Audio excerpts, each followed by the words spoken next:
पक्ष से अलग होकर के अगर कोई भारतीय नागरिक अपनी राय व्यक्त करता है तो ये देशद्रोहिता का मामला बनता है। इसराइल और फिलिस्तीन में इस वक्त घमासान की सूरत हाल है, जहां पर सैकड़ों लोग की जानें जा चुकी हैं। इसराइल फलस्तीन की जंग में दुनिया के तमाम देश अब दो धड़ों में बंटकर समर्थन और विरोध की बिसात पर आ खड़े हुए हैं। इसी बिसात पर भारत सरकार ने इजराइल के साथ खड़े होने का ऐलान किया है। इजराइल में आतंकवादी हमलों की खबर से स्तब्ध हूँ। हमारी संवेदनाएं और प्रार्थनाएं निर्दोष पीड़ित परिवारों के साथ हैं। इस कठिन घड़ी में हम इजराइल के साथ एकजुटता से खड़े हैं। यानी संघर्ष की इस घड़ी में भारत इजराइल के साथ खड़ा है। लेकिन आए दिन सुर्खियों में रहने वाली अलीगढ़ मुस्लिम यूनिवर्सिटी के छात्रों का ये हुजूम देखिए। आतंकी हरकतों के हमदर्द बनकर हमास के समर्थन में प्रदर्शन किया, जुलूस और जलसे में नारेबाजी भी हुई।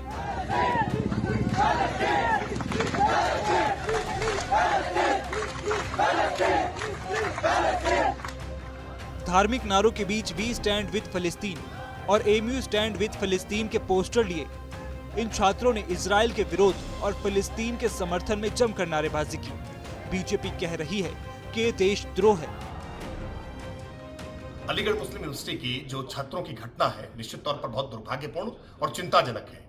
आज फिलिस्तीन और इजराइल के विवाद में जिस तरह से आतंकी हमला किया गया है, भारत की सरकार ने इजराइल के पक्ष में अपना पक्ष व्यक्त किया है।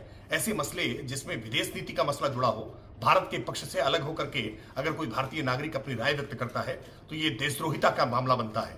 इस पूरे मामले का अलीगढ़ मुस्लिम यूनिवर्सिटी को और वहां के जिला प्रशासन को परीक्षण करना चाहिए और जो भी दोषी हों उनके विरुद्ध ठोस और कठोर कार्रवाई करनी चाहिए। इस मामले में यूनिवर्सिटी ने जांच कर कार्रवाई की बात कही है। वहीं इजराइल और फलस्तीन इस जंग में सोशल मीडिया से लेकर सियासी गलियारों तक कदर मचा है। धर्म और अधर्म की व्यवस्था में समर्थन और विरोध के अपने अपने तर्क दिए जा रहे हैं। धार्मिक गलियारों से भी कुछ बयान आए हैं। इसराइल और फिलिस्तीन में इस वक्त घमासान की सूरत हाल है, जहां पर सैकड़ों लोग की जानें जा चुकी हैं।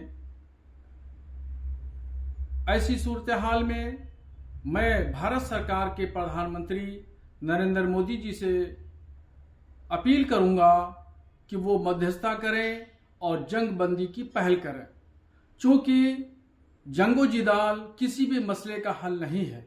बातचीत के जरिए ही मसला हल किया जा सकता है और लड़ाई झगड़े से कोई भी मसला अभी तक कोई हल नहीं हुआ है। बहरहाल कश्मीर से लेकर अरुणाचल तक जिन्ना की फोटो के जिन सरीखे विवादों से सुर्खियों में रहने वाला अलीगढ़ विश्वविद्यालय अब हमास की हमदर्दी का गवाह बन रहा है।